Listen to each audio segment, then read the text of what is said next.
کہ اسے معلوم ہو جائے کہ اس نے آپ پر اغوا کا جو الزام عائد کیا ہے وہ کتنا بے بنیاد اور فضول ہے۔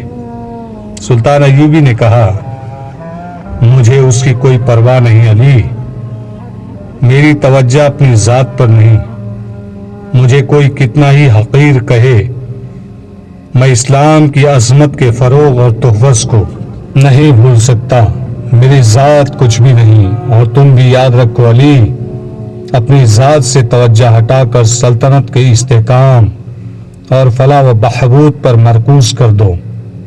اسلام کی عظمت کا امین خلیفہ ہوا کرتا تھا، مگر وقت گزرنے کے ساتھ ساتھ خلیفے اپنی ذات میں گم ہوتے گئے اور اپنے نفس کا شکار ہو گئے۔ اب ہمارے خلافت اسلام کی بہت بڑی کمزوری بن گئی ہے، چلے بھی ہماری اس کمزوری کو استعمال کر رہے ہیں۔ اگر تم کامیابی سے اپنے فرائض نبھانے چاہتے ہو تو اپنی ذات اور اپنے نفس سے دست بردار ہو جاؤ۔ خلیفہ نے مجھ پر جو الزام عائد کیا ہے اسے میں نے بڑی مشکل سے برداشت کیا ہے۔ میں اوچھے دار کا جواب دے سکتا تھا، مگر میرا وار بھی اوچھا ہوتا، پھر میں ذاتی سیاست بازی میں الجھ جاتا۔ مجھے خطرہ یہی نظر آ رہا ہے کہ ملت اسلامیہ کسی دور میں جا کر اپنے ہی حکمرانوں کی ذاتی سیاست بازیوں، خود پسندی، نفس پرستی اور اقتدار کی ہوش کی نظر ہو جائے گی۔ علی بن سفیان نے کہا، گستاخی کی معافی چاہتا ہوں محترم امیر، اگر آپ اس لڑکی کو قربان ہونے سے بچانا چاہتے ہیں تو حکم صادر فرمائے دیجئے، وقت بہت تھوڑا ہے، پرسوں سے میلہ شروع ہو رہا ہے، فوج میں یہ حکم فوراً پہنچا دو کہ اس میلے میں کسی فوجی کو شریک ہونے کی اجازت نہیں۔ سلطان ایوبی نے نائب سالار کو بلا کر کہا، خلاف ورزی کرنے والے کو اس کے عہدے اور رتبے سے قطع نظر 50 کوڑے سر عام لگائے جائیں گے۔ اس حکم کے بعد اسکیم بننے لگی۔ متعلقہ حکام کو سلطان ایوبی نے بلا لیا تھا۔ اس نے سب سے کہا تھا کہ ہمارا مقصد یہ ہے کہ اس طلسم کو توڑنا ہے۔ یہ جگہ فرعونیت کی آخری نشانی معلوم ہوتی ہے۔ پہلے فوج کشی زیر بحث آئی، جو اس وجہ سے خارج از بحث کر دی گئی کہ اسے اس قبیلے کے لوگ اپنے اوپر باقاعدہ حملہ سمجھیں گے۔ لڑائی ہوگی جس میں میلہ دیکھنے والے بے گناہ لوگ بھی مارے جائیں گے اور عورتوں اور بچوں کے مارے جانے کا خطرہ بھی ہے۔ یہ حل بھی پیش کیا گیا کہ اس سوڈانی حبشی کو رہنما کے طور پر ساتھ رکھا جائے اور اس جگہ چھاپا مار بھیجے جائے جہاں لڑکی کو قربان کیا جائے گا۔